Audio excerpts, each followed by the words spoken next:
Hi, in this video we are going to implement the insert method. So in this insert method we just have to set the root to be equal to the insert, and we have to specify the root and the data we would like to insert. Of course we have to create this method, so create method insert, we get a node and we get the data. Okay, so let's see. We are going to implement it in a heavy recursive manner because we would like to avoid storing a node reference or a node pointer to the parent. We would like to store a node for the left node and a node for the right node, but we want to make sure that there's not going to be any pointers to the parent and so on. Okay, so in the AVL tree, I'm just going to say that if this node is equal to a null, we are just going to return with a newly instantiated node with the data. So that's why we set the root to be equal to the insert root and data. So this method is going to return the root always. Okay, we have to check whether this data is smaller than the node that get data. It means that we have to go to the left, because the item we would like to insert is smaller than the given node, so we have to go to the left. So the node.setLeftNode is equal to the, and we call this method recursively on the node.getLeftNode with the data, so we have to specify the data we would like to insert. Okay, anyways, we know that we have to go to the right. So the node.setRightNode is equal to the, and we call this method again recursively on the node's getRightNode and the data. Okay, so what does it mean?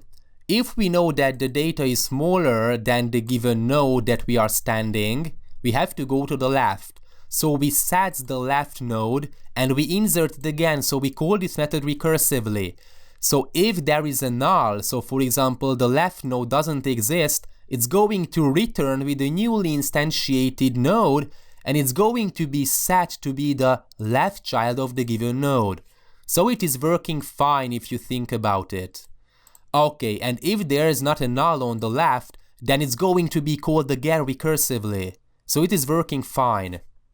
Okay, after we have managed to insert the node to the right place, we just have to update the height parameter.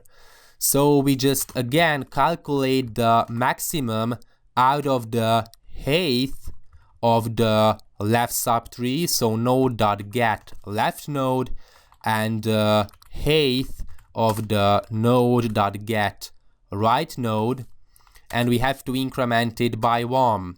So what does it mean? This is what we have been discussing in the theoretical section, that basically the height parameter for a node is going to be equal to the maximum out of the height parameter of the left subtree and the height parameter of the right subtree.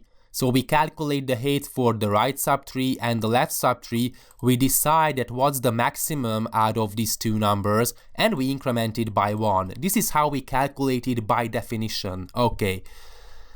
And then we would like to return, and maybe I'm going to say that the node is equal to the settle violation, and we have to specify the data and the node, and we are just going to return this node. Okay, so this is where we check whether the height parameters are okay, so whether we have to create some rotations or not. Okay, we just have to get the balance. So we have this node and we are going to get the balance on this node. This get balance is going to calculate the difference between the height of the left subtree and height of the right subtree. If it's a balanced tree, then the difference is not going to be more than 1. If the left subtree is bigger than the right subtree, it's going to be greater than 1. Why? Because we get the height of the left subtree. If there are more items, so it is a left heavy tree, then the height parameter is going to be greater. For example, we get the height parameter 3 for the left subtree. Then we get the height parameter for the right subtree, for example 1, then the difference is going to be 2. So if it's going to be more than 1, we know that it is a left heavy tree, so we have to make right rotation to make it balanced.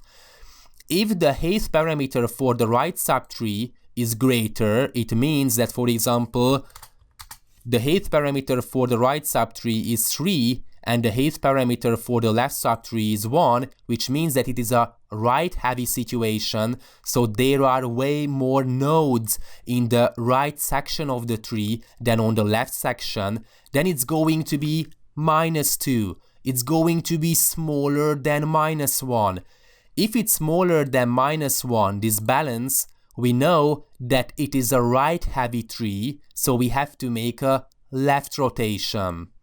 Okay, so we are going to make these rotations in the next video. Thanks for watching.